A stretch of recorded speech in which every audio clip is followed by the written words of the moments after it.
Les électeurs d'Amos ont tranché. Ils ont réélu Sébastien Dastou pour un 4e mandat. Le principal intéressé a obtenu un peu plus de 76 % des voix. Son plus proche poursuivant, Steve Tardif, a récolté moins de 20 %, alors que Robert Audette et Kevin Laurando-Adam ont reçu des infirmes pourcentages. Honnêtement, je ne m'attendais pas d'avoir ce pourcentage-là. C'est vraiment un beau signe d'adhésion. Je trouve que les gens, ils étaient vraiment, vraiment gentils sur le terrain. J'ai fait une campagne proche des gens, j'ai été à l'écoute.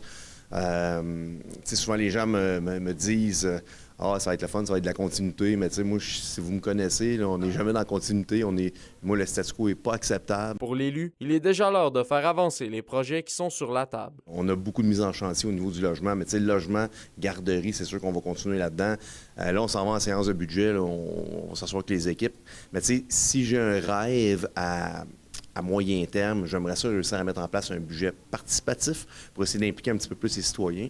Puis j'aimerais ça aussi travailler sur un transport collectif, là. Je pense que la ville d'Amos, à MRC-Abitibi, on est rendu à ce niveau-là. Du côté de Steve Tardif, la déception est vive à la suite du revers. Selon lui, la population n'était pas prête pour du changement. Et il croit également qu'il n'a pas eu assez d'opportunités pour faire valoir ses idées. J'aurais aimé ça, rencontrer plus de gens, là, vraiment, là, plus d'occasions à Amos ou plus d'événements à être invité.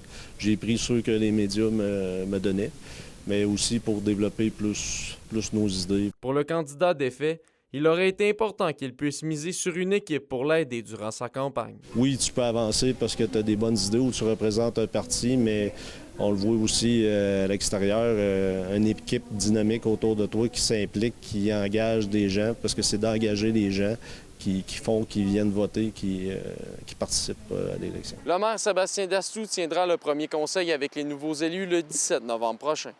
Olivier Morin pour RNC Nouvelles.